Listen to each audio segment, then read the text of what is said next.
आज हम एक ऐसे शब्द के बारे में बात करने जा रहे हैं जो देश के हर नेता के मुंह से सुनाई देता है, जो सोशल मीडिया से लेकर स्कूल के टेक्स्ट बुक तक घूम रहा है, और वो शब्द है विश्व गुरु। लेकिन सच बताओ, क्या कभी आपने ये सोचा है, क्या भारत सच में विश्व गुरु है या फिर ये बस एक नारा बन गया है जिसमें जज्बा है लेकिन जमीनी हकीकत पर ये नजर नहीं आता। तो आज हम इस पूरे वीडियो में इस बात का सच जानने वाले हैं, ना कोई भक्ति ना ही निगेटिविटी, सिर्फ सच। हम 3 इम्पोर्टेंट फेजेस में इस टॉपिक को समझेंगे। नंबर 1, पास्ट, जब भारत सच में दुनिया का ज्ञान कहलाता था या कहें तो ज्ञान केंद्र था। सेकंड, प्रेजेंट, आज हम किस पोजीशन में हैं। एंड थर्ड, फ्यूचर, क्या हम वापस उस शिखर पर जा सकते हैं। तो चलिए सीट की पेटी बांध लीजिए, क्योंकि आज हम एक इंटेलेक्चुअल जर्नी पर निकले हैं जो आपके दिमाग के साथ साथ दिल को भी झंझोड़ देगी। Let's begin. तो आज से हजारों साल पहले, जब दुनिया के कई पार्ट्स में लोग जंगल में रह रहे थे, भारत एक ऐसा देश था जहां ज्ञान, विचार और विज्ञान की रोशनी चल रही थी। जब दुनिया में यूरोप अंधेरों में था, भारत में लोग आकाश, आत्मा और आरोग्य पर चर्चा कर रहे थे। ये सिर्फ एक दावा नहीं है, बल्कि हिस्ट्री के पेजेस में लिखा सच है। आज हम बात करेंगे 2 ऐसे यूनिवर्सिटीज की जिन्होंने भारत को विश्व गुरु बनाया और जिन पर हर भारतीय को गर्व होना चाहिए। तक्षशिला और नालंदा दोनों सिर्फ शिक्षा के केंद्र नहीं थे, ये भारत के सिविलाइजेशन ब्रिलियंस के जीते जागते प्रमाण थे। तो सबसे पहले बात करते हैं तक्षशिला की, जिसे दुनिया की सबसे पुरानी यूनिवर्सिटी माना जाता है। ये आज के पंजाब के पाकिस्तान रीजन में स्थित है और इसका एग्जिस्टेंस 5th सेंचुरी BCE से पहले का माना जाता है। मतलब जब दुनिया के कई सिविलाइजेशंस बेसिक टूल्स बना रहे थे, भारत में स्टूडेंट्स फिलॉसफी, पॉलिटिक्स और सर्जरी पढ़ रहे थे। इस यूनिवर्सिटी में 10,000 से ज्यादा स्टूडेंट्स और 200 से अधिक आचार्य हुआ करते थे। और ये स्टूडेंट्स सिर्फ भारत से ही नहीं, बल्कि ग्रीस, बेबीलोन, चाइना और अरेबिया से भी आते थे।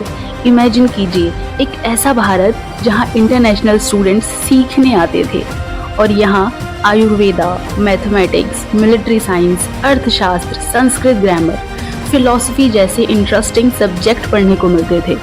यानी भारत एक कंप्लीट पैकेज था स्पिरिचुअलिटी और प्रैक्टिकलिटी का। और इसी तरह तक्षशिला से निकले 2 महान आइकन्स जिन्होंने आगे चलकर भारत का इतिहास बदल दिया। आचार्य चाणक्य, जिन्होंने अर्थशास्त्र लिखा और चंद्रगुप्त मौर्य को गाइड किया, और नेक्स्ट आचार्य पाणिनि, जिन्होंने संस्कृत ग्रामर का पहला साइंस सिस्टम बनाया। और पता है फन फैक्ट क्या है? पाणिनि का ग्रामर सिस्टम आज के AI लैंग्वेज मॉडल का बेस भी माना जाता है। सोचो 2500 साल पहले के एक भारतीय स्कॉलर का काम आज के 21st सेंचुरी के कंप्यूटर एल्गोरिथम के लिए फाउंडेशन बन रहा है। ये होता है ट्रू विश्व गुरु। अगला नाम है नालंदा, और ऑनेस्टली जितना नाम इसका है उससे कहीं ज्यादा इसका इम्पैक्ट था। नालंदा को ज्ञान का समुद्र कहा जाता था। ये बिहार के राजगीर के पास स्थित था और इसका निर्माण हुआ था 5th सेंचुरी CE में गुप्त सम्राट कुमारगुप्त के द्वारा। नालंदा में 10,000 से ज्यादा स्टूडेंट्स और 2,000 टीचर्स थे। यहाँ एक 9 मंजिला लाइब्रेरी भी थी जिसका नाम धर्मगुंज यानी ज्ञान का खजाना भी कहा जाता था। इस लाइब्रेरी के बारे में बताया जाता है कि इसमें 3 लाख से अधिक किताबें थी, और ये इतनी बड़ी लाइब्रेरी थी कि जब इसे जलाया गया तो 3 महीने तक उस लाइब्रेरी में आग जलती रही। Yes, 3 months. सोचिए कितना ज्ञान, कितने ग्रंथ और कितने युगों का विजडम उस लाइब्रेरी में था जिसे हमने हमेशा के लिए खो दिया।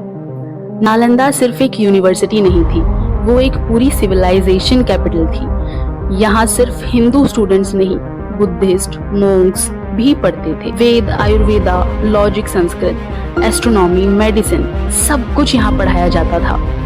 और यहाँ एडमिशन लेना आसान नहीं था। यहाँ होता था एंट्रेंस टेस्ट। और इंटरनेशनल रेपुटेशन की बात करें तो चाइनीज मॉन्क जुआंगजेंग और यीजिंग भारत आए थे। यहाँ पढ़ने के लिए। पर हर कहानी में एक ट्रेजिक ट्विस्ट होता है और यही हुआ भारत के साथ। साल 1193 जब भख्तियार खिलजी बिहार आया, उसने नालंदा को बुरी तरह से जला दिया।